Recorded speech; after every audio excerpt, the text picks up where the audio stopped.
नमस्कार, मैं हूं माही सिंह और आप देख रहे हैं नेक्स्ट 9 न्यूज। आज बात करने वाले हैं बिहार के विधानसभा चुनाव को लेकर। जी हां, बिहार में जिस तरीके की स्थिति बनी हुई है चुनाव को लेकर, वहीं अगर चिराग पासवान, नीतीश कुमार की बात करें या पशुपति पारस की बात करें तो कहीं ना कहीं अब पार्टियों में एक अलग सी हलचल देखने को मिल रही है। नीतीश कुमार कहीं ना कहीं तेजस्वी यादव को लेकर फंसते हुए नजर आ रहे हैं। जिस तरीके से पूरा मामला तेजस्वी यादव का निकल कर आया, अब वहीं चिराग पासवान भी चर्चा में है। चिराग पासवान लगातार अपनी ही पार्टी के ऊपर कहीं ना कहीं उंगली उठाते हुए नजर आ रहे हैं, बगावत करते हुए नजर आ रहे हैं। उससे ये साबित होता है कि आने वाले दिनों में कहीं ना कहीं चिराग पासवान को शीर्ष कमान के द्वारा शांत किया जा सकता है। जी हाँ, आपको बताएं, जिस तरीके से बिहार में जातीय जनगणना का मुद्दा हो, आरक्षण का मुद्दा हो, विशेष राज्य दर्जे की मांग हो, कहीं ना कहीं चिराग पासवान वहां पर आवाज उठाए, लेटरल एंट्री को लेकर भी सरकार को घेरा। तो ऐसे में फिर से ये माना जा रहा है कि अब चिराग पासवान शांत होते हुए नजर आ रहे हैं और कहीं ना कहीं शीर्ष कमान से मुलाकात करने के बाद चिराग पासवान अपनी नीतियों में बड़ा बदलाव करने का प्रयास भी करते हुए नजर आ रहे हैं। जी हाँ, चिराग पासवान अब कहीं ना कहीं पशुपति पारस के मुलाकात के बाद अब उनका जो रुख है भारतीय जनता पार्टी के लिए सॉफ्ट होता हुआ नजर आ रहा है और माना यही जा रहा है कि चिराग पासवान इसलिए कहीं ना कहीं अपने आप को आगे रखने का प्रयास कर रहे हैं क्योंकि आने वाले दिनों में उनको मुख्यमंत्री पद चाहिए और मुख्यमंत्री पद पर बने रहने के लिए चिराग पासवान को कड़ी मेहनत करनी पड़ सकती है और बिहार की जनता का दिल जीतना पड़ेगा। इसीलिए जो तमाम ऐसे मुद्दे हैं जो जनता चाहती है, जो सरकार से मांग रखते हुए नजर आ रही है, जो विपक्षी पार्टियां मुद्दा उठा रही है, वही चिराग पासवान भी उठाते हुए नजर आ रहे हैं और कहीं ना कहीं हाँ में हाँ भरते हुए भी नजर आए। लेकिन अगर उसके साथ ही पूरा समीकरण समझा जाए तो ये कहा जा सकता है कि चिराग पासवान जिस तरीके से अपनी बातें रख रहे हैं, आने वाले दिनों में युवा में उनका जनाधार बढ़ता हुआ नजर आएगा। यही कारण है कि भारतीय जनता पार्टी उनको दरकिनार नहीं कर पा रही है और उनकी बढ़ती हुई लोकप्रियता से ये कहा जा सकता है कि आने वाले दिनों में नीतीश के बाद कहीं ना कहीं चिराग पासवान को भारतीय जनता पार्टी कोई बड़ी जिम्मेदारी देती हुई नजर आएगी। वहीं अगर बात कर लिया जाए चाचा पशुपति पारस की, तो कहीं ना कहीं पारस और चिराग पासवान की नहीं बनती है और यही कारण है कि कहीं ना कहीं चिराग पासवान इसी बात से नाराज हैं कि पशुपति पारस जो है अमित शाह से मुलाकात करते हैं और कहीं ना कहीं पूरा समीकरण जो है वो पलटता हुआ नजर आता है, बदलता हुआ नजर आता है। यही कारण है कि अब चिराग पासवान जो कदम उठा रहे हैं कहीं ना कहीं बेहद सोच समझ के साथ उठाते हुए नजर आ रहे हैं और कहा जा रहा है कि आने वाले दिनों में बिहार में कोई बड़ा पद भारतीय जनता पार्टी चिराग पासवान को सौंप सकती है। हालांकि देखा जाए तो कैबिनेट में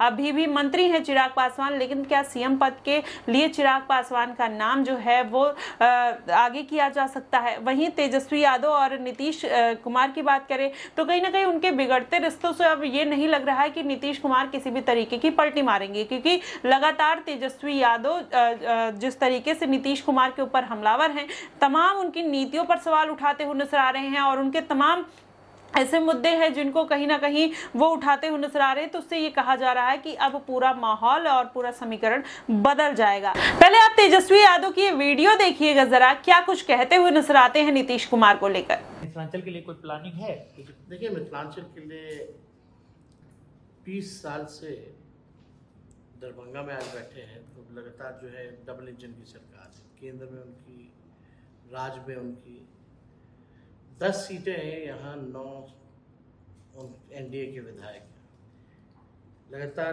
15-20 साल से एमपी उनके हैं, केंद्र में, राज्य में उनका सरकार है। फिर भी ये कोई मिथिलांचल के लिए इन लोगों ने कोई काम नहीं किया। हमारी सरकार बनेगी तो मिथिलांचल डेवलपमेंट अथॉरिटी का गठन हम लोग कराएंगे, MDA, ताकि मिथिलांचल के डेवलपमेंट अथॉरिटी जो है मिथिलांचल के विकास के लिए काम करें। हम 17 महीने रहे लेकिन हमें 4 आरोपी जो है यहाँ देने का काम किया। चैलेंज करते हैं, हम सार्वजनिक करते हैं, जितने रोड पुलिये हमने इन इलाकों में दिया है उतना ये एनडीए में बैठे हुए जो लोग हैं वो नहीं किए। एयरपोर्ट का क्या हालत है, इतना टिकट महंगा है दरभंगा का, इतने में तो आप दिल्ली से दुबई चले जाइए, इतना महंगा टिकट है। और सिर्फ यही नहीं हमने किया, एम्स के लिए जो है DMCH अपना अस्तित्व ना खोए उसके डेवलपमेंट के लिए हमने एम्स को जो है अलग जगह पे शोभन हम लोग लेकर के गए। हम थे स्वास्थ्य मंत्री, हमने प्रस्ताव भेजा था, हमने चिट्ठी भेजी थी, हमने मुख्यमंत्री को बोला था ताकि दरभंगा विस्तार कर सके, विकास कर सके। एम्स भी होगा, DMCH भी होगी, तो ये सारा काम हम लोगों ने किया है।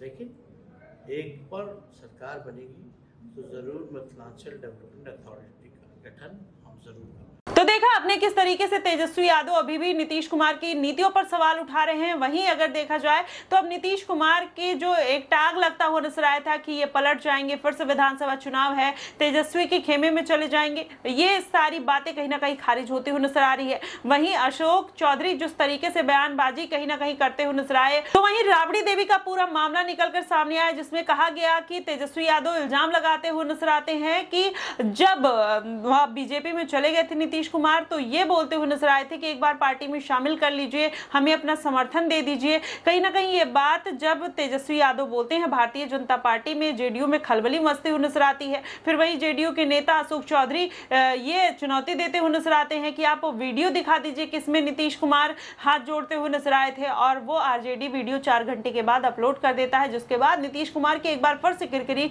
होती हुई नजर आ रही है। तो कहीं ना कहीं ये पंगा लेना कहीं ना कहीं नीतीश कुमार और उनके जो नेता हैं अशोक चौधरी के ऊपर भारी पड़ता हुआ नजर आए। देखना दिलचस्प होगा कि इसके क्या परिणाम होंगे, क्या आने वाले दिनों में पूरा सियासी समीकरण बिगड़ जाएगा या फिर बनता हुआ नजर आएगा। आपको क्या कुछ लगता है, आप हमें कमेंट बॉक्स में जरूर बताइएगा। फिलहाल के लिए बस इतना ही। देश और दुनिया की तमाम खबरों के लिए हमारे साथ बने रहिएगा नेक्स्ट 9 न्यूज पर।